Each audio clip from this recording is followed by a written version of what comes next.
जयपुर जिले की चाकसू विधानसभा सीट से कांग्रेस विधायक वेद प्रकाश सोलंकी कांग्रेस सरकार और संगठन के खिलाफ अपने स्वर मुखर कर रहे हैं, जबकि मीडिया की खबरों में खुलासा हो चुका है कि उनके क्षेत्र में जितने काम हुए हैं उतने काम तो किसी विधायक के क्षेत्र में 3 बार विधायक रहने पर भी नहीं हो पाते हैं।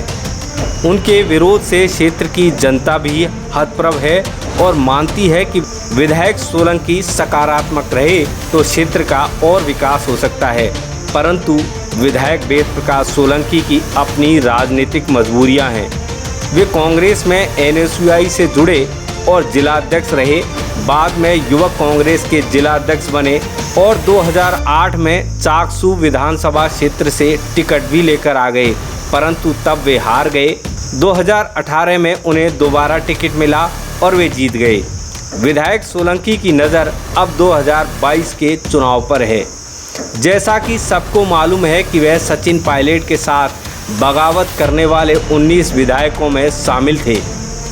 इनमें से कई अब पाला बदल चुके हैं। पाला नहीं बदलने वाले अधिकांश विधायक बगावत के समय अमित शाह की योजना से लाभान्वित हो चुके हैं। इनमें सोलंकी भी एक हैं।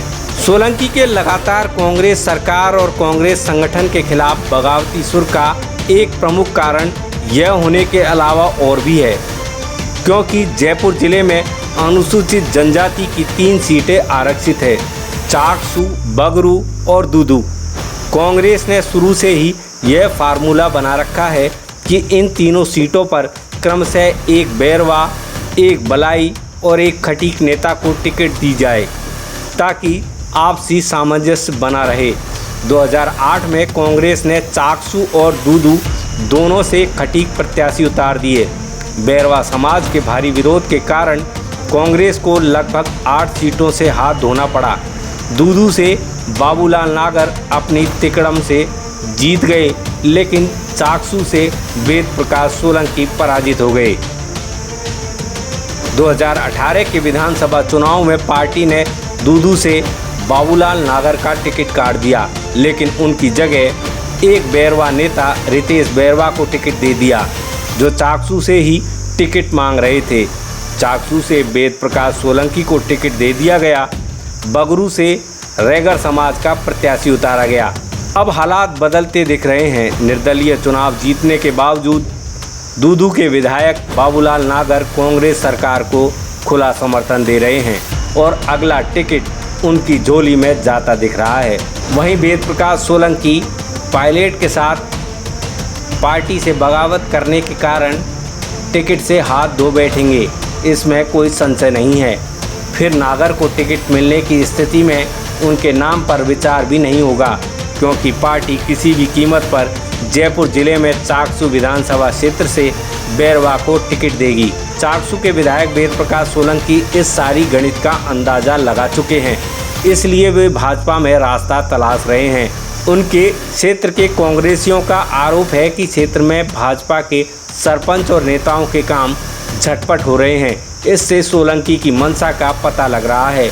फिर वो अमित शाह के कोप का भाजन भी नहीं बनना चाहते, क्योंकि उन्होंने अपनी कर्ज में डूबी आर्थिक स्थिति को इन 3 साल में बहुत सुदृढ़ कर लिया है। सोलंकी यह भी जानते हैं कि चाकसू में भाजपा के पास उनसे बेहतर कोई प्रत्याशी नहीं हो सकता, परंतु अभी उनकी मजबूरी यह है कि पार्टी छोड़ें तो विधानसभा की सदस्यता जाती है, और अगर पार्टी उन्हें बाहर का रास्ता दिखाती है तो सदस्यता बची रहती है। इसलिए उनकी घोर अनुशासनहीनता चल रही है, अनर्गल बयानबाजी हो रही है। पार्टी की भी मजबूरी है कि उन्हें निकाला नहीं जा सकता, लेकिन पानी तो सर के ऊपर आ गया है। पार्टी यदि उन्हें नहीं निकाले तो कोई बात नहीं, लेकिन उन्हें अपने क्षेत्र में जीरो बना दे, यह सरकार के हाथ में है और इसी पर सबकी नज़र टिकी है।